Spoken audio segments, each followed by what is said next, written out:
আম্মা, ও আম্মা। মনে হইতেছে বাড়িতে দারোয়ান রাখতে হইব। ফাউল ফাউল লোকজন বাড়িতে ঢুকতে না পারে, ঢুকলে খাদায়া লাথি দিয়ে বার করে দেয়। টুম্পা, তোমার সামনের এই লম্বটারে তুমি বলে দাও আমি ভুইয়া বাড়ির পোলা, দারোয়ান আমার লাথি দিয়ে বাইর করে না, আব্বা বলে সালাম দিয়ে ঘরে ঢুকায়। চুপ করো তো তুমি। আব্বা কেমন আছেন আব্বা? এই তুই আমার আব্বা বলে ডাকবি না, আমি তোর আব্বা না। সেটাই তো টুম্পা, তুমি ওনার আব্বা বলতেছো কেন? উনি কি তোমার আব্বা? উনি তোমার খালু লাগে, তার খালু বলো খুশি হবে।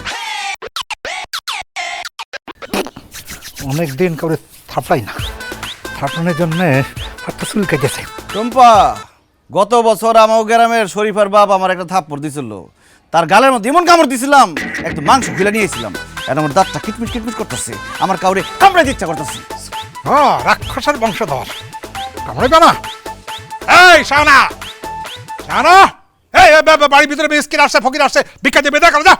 কই কোন ফকির মিসকিন আসছে? আম্মা জান দেখতে পাইতেছেন না কোন ফকির আসছে? আপনার সামনে একটা লম্বা ফকির খাড়ায় আছে, ভিক্ষা দিয়ে বিদায় করুন তো। জামাই বাবাজি, তুমি যে কি বলো না। তুমি কেমন আছো বাবা? আমি আলহামদুলিল্লাহ ভালো আছি আম্মা, আপনি কেমন আছেন? আপনি দেখে তো মনে হয় না আপনি যে ভালো আছেন। আরে আম্মা, খাওয়ান দাওয়ান মনে হয় কিছুই দেয় না আপনারে, কেমন শুকায় গেছেন। আমার তো মনে হয় আপনি সুস্থ নাই অসুস্থ, ডাক্তার মাক্তার দেখে না মনে হয়। এমন একটা মানুষের ঘর করেন। আহারে, গত বছর দেখছিলাম যে আপনি এই সাইডে পরে এমনি খাড়ায় আসছিলেন, এই বছর একই অবস্থা। শালিকা, তোমারও দিয়ে একই অবস্থা। কি বাপে খাওয়ান মাম দেয় না, জামা কাপড় কিনা দেয় না নাকি? বাবাজি তুমি এত অস্থির হও না, আল্লাহর রহমতে আমরা ভালো আছি। তুমি কেমন আছো? এত ভালো একটা শাশুড়ি থাকতে আমি খারাপ থাকি কেমনে? আমি ভালো আছি আম্মা। শালিকা, তুমি কেমন আছো?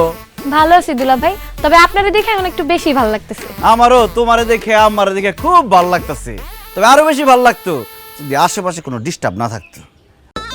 আম্মা, আপনি কেমন আছেন এটা শুনে মন ভরে নাই, আরেকবার বলেন তো কেমন আছেন? তুমি খালি আম্মারে জিগাইতেছো কেমন আছে, তোমার শালিরে জিগাইতেছো কেমন আছে, সামনে আরেকজন আছে তারে জিজ্ঞেস করো। তারে জিজ্ঞেস করবো কেন? সে কে? দুলা ভাই, উনি আমার আব্বা, আপনার শ্বশুর। আব্বারও একটু খোঁজ খবর নেন। সে আমার সাতার শ্বশুর। সে জীবনে আমার কোনোদিন খোঁজ খবর নিছে যে আমি তার খোঁজ খবর নিমু? জীবনে আমার কোনোদিন জামাই হিসেবে মানে না, আমি ওনার শ্বশুর হিসেবে মানি না। তো শ্বশুর হিসেবে আমাদের বাড়িতে আসছে কেন? বের কর, মামা বাড়ি আবদার, বাইরে আর বাইরে গেলাম গা। আমি আমার শ্বশুর বাড়িতে আসছি, ঈদ করতে আসছি, ঈদ কইরে যাবো, ঈদের একদিন আগেও যাবো না। ঈদ তো দূরের কথা, তুই এক সেকেন্ডও আমার বাড়িতে থাকতে পারবি না। তুই বাইরে বাইরে বাইরে। এটা শুধু আপনার একার বাড়ি না, এটার ভাগ আছে আমার শাশুড়িরও। আমি আমার শাশুড়ির ভাগে থাকুন, আপনি তো কথা কন কেন? আম্মা জান, আপনি দাঁড়ায় রয়েছেন কেন? আমার জামায়াদর করা শুরু করেন, জামায়াদর করে ঘরে ঢোকান, চলেন। অসম্ভব, তুই আমার বাড়িতে থাকতে পারবি না। বাইরে বাইরে বাইরে বাইরে বাইরে বাইরে বাইরে। আপনি একদম বাড়াবাড়ি করবেন না। কে? সানির সাথে যদি বাড়াবাড়ি করেন আমি আপনার সাইডে কথা বলবো না। ওই বাড়িতে থাকবে, কোরবানির ঈদ পর্যন্ত থাকবে, রোজার ঈদ তো থাকবেই। সে যদি এই বাড়িতে থাকে তাহলে আমি এই বাড়ি ছেড়ে এক্ষুনি চলে যাবো। আমার কোনো সমস্যা নাই, আপনি যান, কিন্তু ওরা থাকবে। যান, আম্মা জান চলেন। থাকবো না। এই, আমার বাড়ি এটা, আমি যাবো কেন? গেলে ও যাবে, ও যাবে। ও ঈদ করতে পারবে না, এখানে যাও। আমি এসে ঈদ করতে, ঈদ না করে এখান থেকে যাবো। আমার জান আসেন।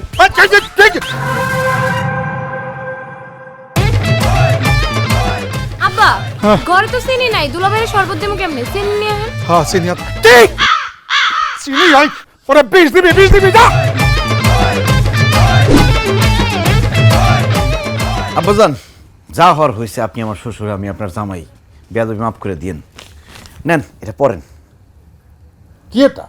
এটা আমার পায়জামার মাপ, পাঞ্জাবির মাপ, শার্টের মাপ, প্যান্টের মাপ, কমপ্লিট শুটের মাপ। তোমার শার্ট, প্যান্ট, পাজামা, পাঞ্জাবি, কমপ্লিট স্যুট, এই কাগজ আমারই দিতেছো কেন? এটা রাখো।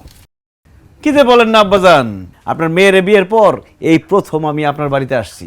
বলতে গেলে আমি আপনার নতুন জামাইয়ের মতো, এই জন্য এবার ঈদে আপনি আমার নতুন পায়জামা, পাঞ্জাবি, শার্ট, প্যান্ট, কমপ্লিট স্যুট, একটা সুন্দর ঘড়ি আর কয়েক রকম চেন কিনে দিবেন। আমার এই লুঙ্গির বয়স হয়েছে 5 বছর 3 মাস, শার্ট হয়েছে 4.5 বছর। হ্যাঁ, তোমার ওই যে যারে শাশুড়ি বলো, তার শাড়ির বয়স হয়েছে কমপক্ষে 5 বছর। তোমার এই নতুন জামাই বললে আমার শার্ট প্যান্ট পাজামা পাঞ্জাবি কমপ্লিট স্যুট দিব কেন? তুমি কে কে কে কে? কারণ আব্বা সব শ্বশুররাই তার জামাইয়ের ঈদের মধ্যে নতুন পায়জামা পাঞ্জাবি শার্ট প্যান্ট কমপ্লিট স্যুট দেয়, এই জন্য আপনি দিবেন। সবাই দিতে পারে, আমি তোমার একটা সুতাও দিব না। যাও যাও যাও যাও যাও। আপনি আমার শ্বশুর, আপনার কাছ থেকে নতুন পায়জামা পাঞ্জাবি শার্ট প্যান্ট কমপ্লিট স্যুট পাওয়া আমার অধিকার। আপনি আমাকে আমার অধিকার থেকে বঞ্চিত করতে পারবেন না চৌধুরী সাহেব। যাও চৌধুরী সাহেবের কাছে যাও। মন্ডল সাহেব, যেভাবে হোক আজকে আমি আমার অধিকার আদায় করে ছাড়বো, শার্ট প্যান্ট পায়জামা পাঞ্জাবি নিয়ে ছাড়বই। তো শার্ট প্যান্ট পাজামা পাঞ্জাবি কেন? আমি একটা রুমালও দিব না, রুমালও দিব দিবেন না? না দেবো না। জামাই বাদ দাও, ওনার সাথে চিলাপাল্লা করে কোনো লাভ নাই। হ্যাঁ, বোঝাও তাহলে। একটা কিপটা মানুষ, কি বুঝামো? হ্যাঁ। কিচ্ছু দিব না তোমারে। এই যে আমার এখানে গয়না আছে বাবা, তুমি যাও এগুলা বিক্রি করে শার্ট প্যান্ট পায়জামা পাঞ্জাবি যা যা লাগে তুমি কিনো। এই, এই, এই, কি করো? কি করো? আরে রাখো রাখো। এই এর 5 ভরি স্টোন আছে, তুমি জানো দাম কত? রাখো। আমার দাম দিয়ে কোনো লাভ নেই। সারাটা জীবন আপনি আমার সাথে কিপটামি করছেন, মায়েগুলোর সাথে কিপটামি করছেন, কিন্তু আমার জামাইয়ের সাথে আমি কিপটামি করতে দিব না। আপনার মান সম্মান না থাকতে পারে, আমার আছে। বাবাজি তুমি এগুলা নাও, এই গহনাগুলো বিক্রি করে তোমার যা যা মনে চায় সব কিনো। আচ্ছা ঠিক আছে ঠিক আছে ঠিক আছে। কালকে আমি বাজারে গিয়া জামাইরে নতুন শার্ট প্যান্ট পাজামা পাঞ্জাবি এগুলো কিনে দিব না। কিন্তু রাখো, গহনা রাখো। না মানে আম্মা বলতেছিলাম কি, আব্বা যেন তো কিপটা মানুষ, কি নাকি কিনবো, দেখা গেলো সস্তা কম দামি জিনিসপত্র নিয়ে আসছে, সেগুলো আমি গায়ে দিতে পারলাম না। তার চেয়ে ভালো হয় না আমার ক্যাশ টাকা দিয়ে দিল, আমি নিজের পছন্দ মতো কিনলাম। হ ভাই, এটাই ভালো হয়। তুমি কষ্ট করে বাজারে যায় করবা কি? তুমি হ্যাঁ টাকা দিয়ে দাও, হ্যাঁ নিজের ইচ্ছা মতো সবকিছু কেনাকাটা করে লইব। তুমি 1000-1000 টাকা দিয়ে দাও।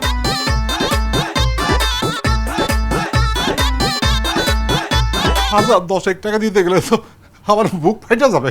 আপনি দেন, নাইলে এই যে গহনা দিয়ে দিলাম।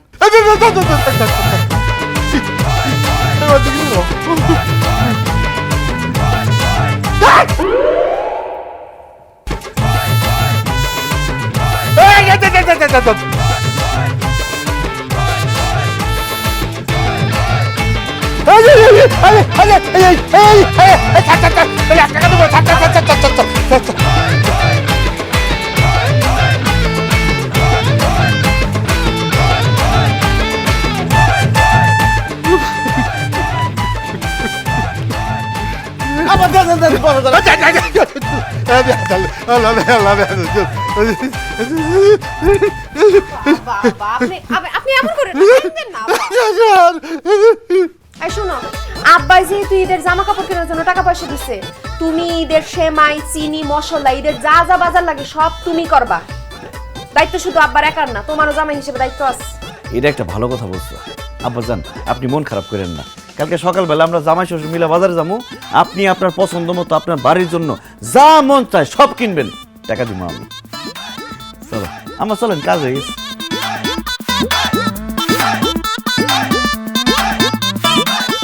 কালকে বাজার যাইবা না, টের বাবা কার খরচ কেটা করে। ছেড়ে দিয়া নিজের বাড়ি করবো শ্বশুর বাড়ি, ছেড়ে দিয়া নিজের বাড়ি করবো শ্বশুর বাড়ি, ছেড়ে দিয়া নিজের বাড়ি করবো শ্বশুর বাড়ি, ছেড়ে দিয়া নিজের বাড়ি। পেঁয়াজ আছে না? হ্যাঁ, আয় মন্টু আধা কেজি পেঁয়াজ দে। এই আধা কেজি কি, 5 কেজি পেঁয়াজ দাও। আমি আবার ওই কম সম বাজার করতে পারি না, হাত খুইলা বাজার করি, কোনো অসুবিধা নাই তো?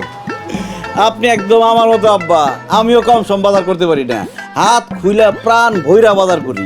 মনে করেন বস্তা ভরবো, পকেট খালি করবো, এইভাবে যাবো। যা লাগে আপনি কিনেন, কোনো সমস্যা নাই, টাকা তো আমি দেবো। এই টাস্কির আছে আছে কা চাল দাও 2 বস্তা, আর চিনি দাও তোমার 5 কেজি, সেমাই আছে না 5 প্যাকেট দাও। আব্বা যান পুরো দোকানটা নিয়ে যাই। অন্য লোক বাজার সাথে করবো না নাকি? হ্যাঁ কইরা চাই রয়েছে কেন, মুখ বন্ধ করো, দাদা মাল্লা। এই বস্তায় তো মনে কাম হইব না, এনেন। এই স্লিপের মধ্যে যা আছে সব দে।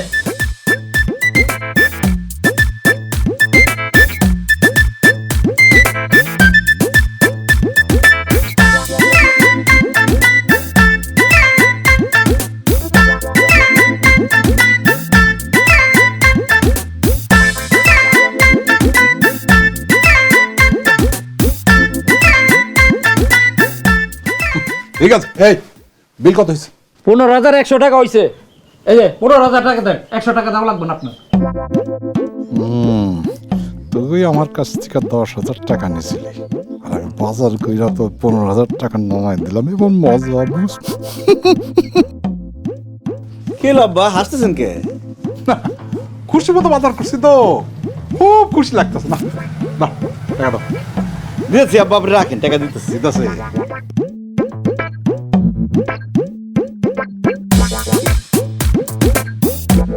আব্বা টাকা তো পকেটে নাই, মানি ব্যাগে টাকা ছিল, মানি ব্যাগ মনে চুরি হয়ে গেছে। কোন তোরের বাচ্চা তোর আমার টাকাগুলো নিয়ে গেছে, মানি ব্যাগ চিন্তা নিয়ে গেছে। কি কও তুমি? টাকা কি মানি ব্যাগে ছিল নাকি অন্য পকেটে? আরে টাকা কি পকেটে রাখে নাকি? মানি ব্যাগই তো রাখে। আমার মানি ব্যাগ নাই আব্বা, আমার টাকা চুরি হয়ে গেছে। 20,000 টাকা ছিল। দোকানে বিল আসছে 15,000 টাকা। টাকা দিব কে? কেন আপনি দিবেন? কি বলবো? আমি দেবো? তুমি তোমার বাজারের বিল তুমি দিবা? আপনি দিবেন মানে এখন আপনি দিবেন, পরে আমি আপনার দিয়ে দেবো। পরে তুমি আমার দিব না, আমি এটা খুব ভালো করে জানি। দিব, এমন করেন না। আমি দিব না, তুমি টাকা দাও। আমি কই থেকে দেবো? আমার কাছে নাই তো। আমি জানি না, তুমি টাকা দাও। দিবেন না আপনি টাকা? না দিব না। টাকা দিবেন না আপনি? না আমি দিব না, তুমি দাও। এই যে দোকানদার চাচা, উনি বলে টাকা দিব না। আপনারা কি মাগনা জিনিসপত্র বেচেন? এই যে এদিকে স্যার, টাকা দিবেন না। এই দোকানের মাল কি মাগনা আছে নাকি যে আমি মাগনা দিয়ে দিব? হ্যাঁ, কিপটা আমি করেন কে লিগা? টাকা দেন। এই আমি কেন টাকা দেবো? বাজার করতে আনছে সে টাকা দিবে, আমি দেবো না। দোকানদার চাচা দেখেন, উনি আমার শ্বশুর, আমি তার মেয়ের জামাই। মেয়ের জামাই শ্বশুর বাড়িতে বেড়াতে আসছে, এখন আপনি বলেন টাকাটা কে দিবে? এই যে আপনার শ্বশুরে দিব। জামাই শ্বশুর বাড়ি বেড়াইতে আইছে, জামাই দিব কে লিগা? শ্বশুরে দিব। আপনি কে লিগা কিপটামি করতেছেন? হ্যাঁ, টাকা দেন। টাকা দিতে কইছি। আমি 1 টাকা 1 পয়সা দেবো না। কি বললেন? টাকা দিবেন না? জামাই আর শ্বশুরে না দড়ি দেয় আম গাছ লগে বান্ধা থইল, তারপরে টাকা আদায় করবো। এই রসুলে আব্বা, এই এলাকায় আমার কেউ চিনে না। আমার যদি আমদাসের সাথে বাইন্দাও রাখে, আমার কিন্তু মান সম্মান দেবো না। কিন্তু সবাই আপনার চিনে জানে। আপনার যদি বাইন্দা রাখে এই বয়সে, বুঝেন আপনার মান সম্মান সব শেষ হয়ে দেবো। টাকা গেলে টাকা পাবেন, মান সম্মান গেলে মান সম্মান পাবেন না। যাই যাক, মান সম্মান যাক, যাই যাক, আমি টাকা দেবো না। আব্বা জান তাড়াতাড়ি টাকা দিয়ে দেন। জানের উপর দাইছে, মালের উপর তো যাইবো, দিয়ে দেন। না না দিব না, 1 টাকাও দেবো না। কি বললেন? টাকা দিবেন না? এই বাজারে কেন কমে আসতে? এই দড়িলা বাইন্দা তুমি। দৌড়ে বাবা। সুরা যাবে একবারে বাইন্দা তুমি। এই কেন আমার কেন? এই কিছে? দোকানতে মাল লয়ে টাকা দিতাছে না? টাকা দিতেছে। আরে টাকা দিতেছে আমার শ্বশুর আব্বা কি কম আছে নাকি? দেখাই দেন টাকা দিয়ে। এই কি হইছে জানেন আপনারা? টাকা দিতেছে, এই যে টাকা। দেন। নাকি গরিব নাকি টাকা দিতে পারবো না? এই দেন দেন। ঠিক আছে, টাকা দিয়ে দিন। দেন। কত লাগবে নিয়ে নেন। 15,000 দেন। আব্বাজান, একটা ব্যাপার কিন্তু প্রমাণ হয়ে গেল, কিপটার দন বকিলাই খায়। এই মালপত্রগুলো ব্যান গাড়ি উঠাও তো। আসো আসো আসো আসো, মালপত্রগুলো ব্যান গাড়ি উঠাও। শ্বশুর যে কিপটা, হাই হাই করবো যে চ্যাপটা, নিজের ঢাল নিজে হব আমি পিস একটা। এই সাইডে ছেড়ে দিয়া নিজের বাড়ি করবো শ্বশুর বাড়ি, ছেড়ে দিয়া নিজের বাড়ি করবো শ্বশুর বাড়ি, ছেড়ে দিয়া নিজের বাড়ি করবো শ্বশুর বাড়ি, ছেড়ে দিয়া নিজের বাড়ি। আব্বাই তোমারে ঈদের জামা কাপড় কেনার জন্য টাকা দিচ্ছে। আমি তোমারে কি বললাম যে ঈদের বাজারটা তুমি নিজের টাকায় করবা? তুমি কি করছো?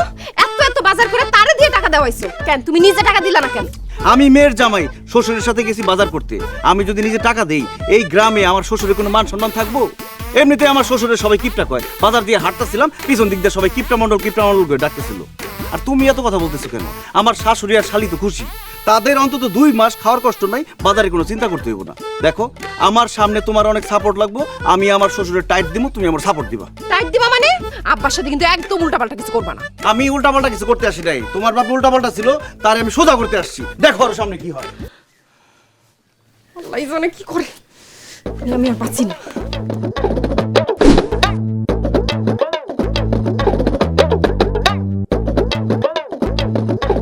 কি ব্যাপার আম্মাজান? আব্বাজান কই? আব্বাজান সেরি করবো না? বাবাজি তুমি খাও, সে খাবে না। আব্বা খাবে না মানে? কেন খাবে না কেন? কেন খাবে না সেটা জানা তোমার লাভ আছে, তুমি খাইতে পারো তো। না না না, আমার তো জানতে হইব আব্বা সেরি করবো না কেন। এই রুম্পা, তুমি বলো তো, আব্বা সেরি করবো না কেন?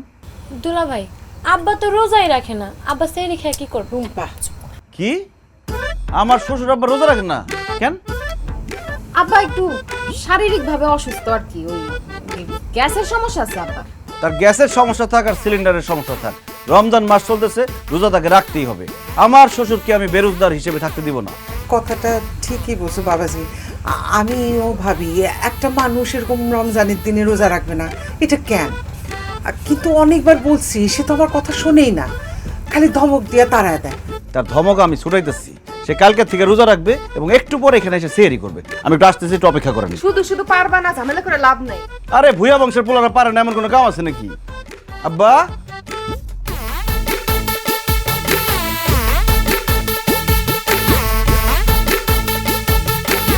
দেখছো অবস্থা, সেহরি না খায় কেমনে ঘুমাইতেছে।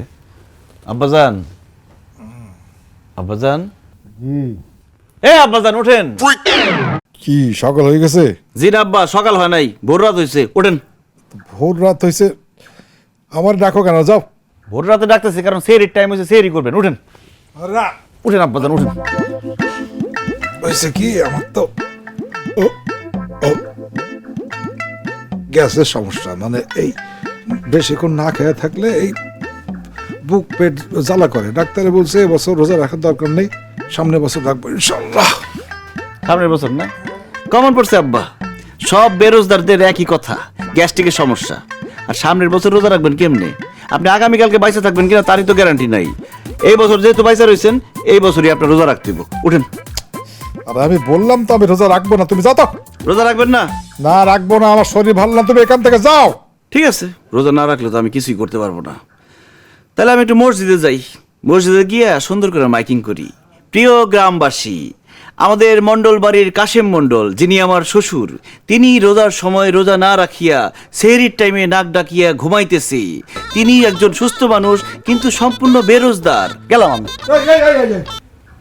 না রে জামাই, মাইকিং করো না, সবাই জানতে পারবে, আমার লজ্জা দিব, মান সম্মান কিছু থাকবো না। তাছাড়া আমি ওই মসজিদ কমিটি মাদ্রাসা কমিটির মধ্যে আসি তো, সেক্রেটারি প্রেসিডেন্ট যদি জানতে পারে আমার কমিটিতে রাখবে না। সি সি সি সি সি আব্বাজান, আপনি মসজিদ কমিটি মাদ্রাসার কমিটিতে থাইকা রোজা রাখেন না? আপনার তো কচু গাছের সাথে ফাঁসি দিয়া মরা উচিত। আপনি যদি এখন না উঠেন তাহলে আমার গ্রামে না, আমি আরো 10 গ্রামে মাইকিং করে সবাই জানাই তুমি আপনি রোজা রাখেন না। আচ্ছা না না, ঠিক আছে ঠিক আছে, আমি স্যারই খাবো। ওঠেন ওঠেন ওঠেন। প্রেসিডেন্ট আর সেক্রেটারির কথা হই না, রোজা রাখার লিগে রাজি হয়ে গেল, আর আল্লাহ ডরে না। আপনার কোনোদিন মানুষ হলেন না আব্বাজান, মন্ডলী রয়ে গেলেন। আহেন।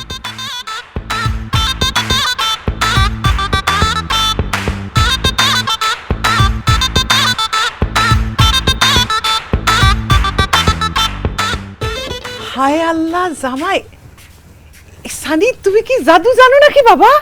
ভুইয়া বংশের পোলারা পারে না এমন কোনো কাজ আছে আম্মা? আলহামদুলিল্লাহ। আব্বার একটু বেশি বেশি করে দাও।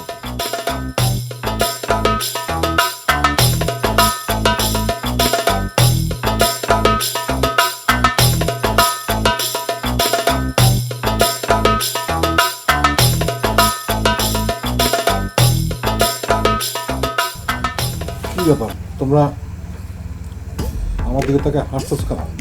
আব্বাজান, আপনারা তো কেউ কোনোদিন সিয়ারি করতে দেখেন নাই, জীবনের প্রথম সিয়ারি করতেছেন, এই খুশিতে সবাই হাসতেছে। আব্বাজান রে একটু ভালো ভালো খাবার দাও, তাহলে কালকে সারাদিন আবার রোজা রাখতে পারবো না, খিদে লেগে দেবো গা। আব্বাজান, যা যা পারেন খায় নেন, কালকে সারাদিন কিন্তু কিছুই খাইতে পারবেন না।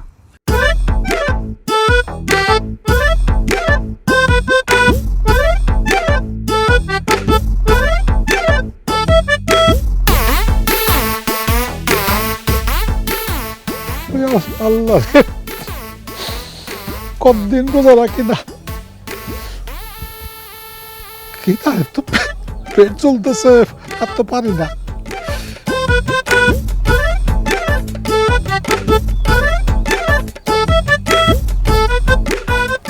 কিন্তু নাই আশেপাশে, রান্নাঘরে গিয়ে চুপি চুপি কিছু খাই হাসি, কেউ দেখবো না।